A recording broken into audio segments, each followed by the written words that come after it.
Imihindagurikire y'ibibaye mu kizamini cya leta ndetse mu mwaka wa 2024 2025 aho ikigo cya NESA gitangaje impinduka zigiye kubaho mu gukosora ibizamini bya leta ndetse n'ibigiye kuzajya bikurikizwa kugira ngo ibizamini bya leta bikosorwe.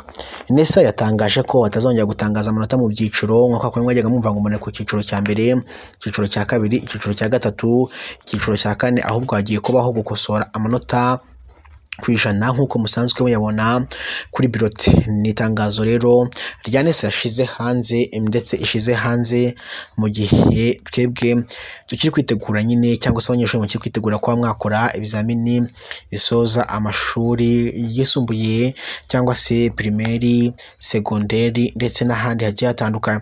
Ni itangazo ngiye kugezaho kuri Kidasamura Movie niba rubwa mbigeze kuno muyoboro kandi kuri buto yanditseho subscribe cyangwa s'abone mu rurimi rw'igifaransa. Nyaboneka kandi no kunzogera bizajya bigufasha kubona amakuru n'ibiganiro byacu bya buri munsi tugutegurira kandi tunakugezaho amasaha 28 kuri 28. Nize ko wakanze kuri subscribe rero, reka dukomeze nkubwira uko byifashe nuko bimeze muri rusange. Natinze, reka twihutire mu itangazo rya NESA twumve uko bimeze nko nangiye mbikubwira. Ikigo cy'igihugu gishinzwe ibizamini bya leta n'ubugenzuzi bw'amashuri NESA cyatangaje ko hagiye kuzajya hakosorwa amanota ku ijana. Byagarutsweho kuri iki cyumweru tariki 25 Gicurasi 2025 mu kiganiro cyagarukaga kuri gahunda nzamura bushobozi n'imyitegurire y'ibizamini bya leta cyatambutse kuri RBA ndetse no kuri Kidasamura Movie. Umuyobozi mukuru wa NESA Dr Bernard Bahati yavuze ko umukandida utagize inota fatizo mu bizamini bya leta aba afite amahirwe yo gusubira ku ishuri kwiyandikisha nk'abandi bakandida bigenga. Byatangajwe cyangwa ukazajya wigira mu rugo ubundi ukazasaba ugiye kuri ikizamini cya leta. Akomeza agira ati ubu amanota azajya atangazwa ku ijana si mu byiciro kugira ngo hamenyekane impamvu abana bafite amanota atandukanye bahabwa ibigo bitandukanye. Ubwo ubuyobozi bwa NESA bwavugaga ko atari buri mwana wese ubona ishuri asabye kuko imyanya iba mike yegeranyije abasaba amashuri akunzwe.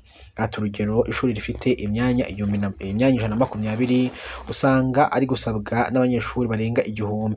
Umuyobozi mukuru wa NESA Dr Bahati avuga ko amasomo yose ariko ari ingenzi ariko hatanganya uburemere. Yasobanuye ko umunyeshuri watsinzwe amasomo y'ingenzi adashaka kuzamurwa nuko yatsinze amasomo y'inyongera. Umuyobozi mukuru wa NESA yasabye ababyeyi kuba hafi y'abana babo mu myigire yabo cyane cyane abitegura ibizamini bya leta.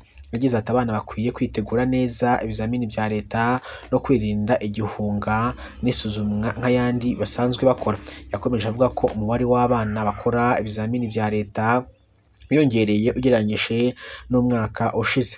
Ibi ngo biterwa no kuba abana bata ishuri baragabanutse. Ikindi kandi ngo na porogaramu yo kurira ku ishuri school feeding yagize uruhare runini mu kongera umubare abazakora ibizamini bya leta bisoza icyiciro cya kabiri cy'amashuri yisumbuye uyu mwaka barenga 101,000. Muri abo bagera ku 66,958 barimo gukora ibizamini ngiro bangana n'abanyeshuri 33.25% by'abazakora ibizamini bya leta n'ibisoza amashuri yisumbuye.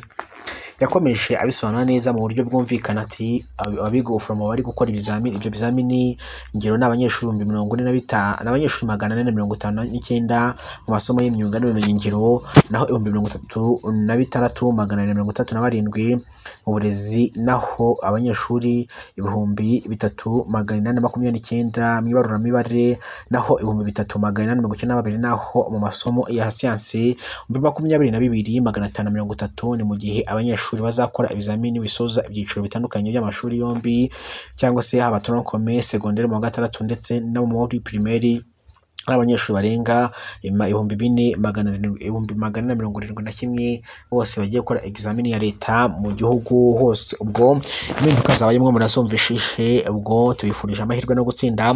Igihe ari Kidasamura movie, niba ari ubwa mbere uhageze kandi kuri buto yanditseho subscribe kandi kuzogera, bigufasha kubona amakuru n'ibiganiro byacu bya buri munsi tugutegurira kandi tunakugezaho amasaha 24 kuri 24, kandi dasuye n'izindi nkuru mu kandi kanya.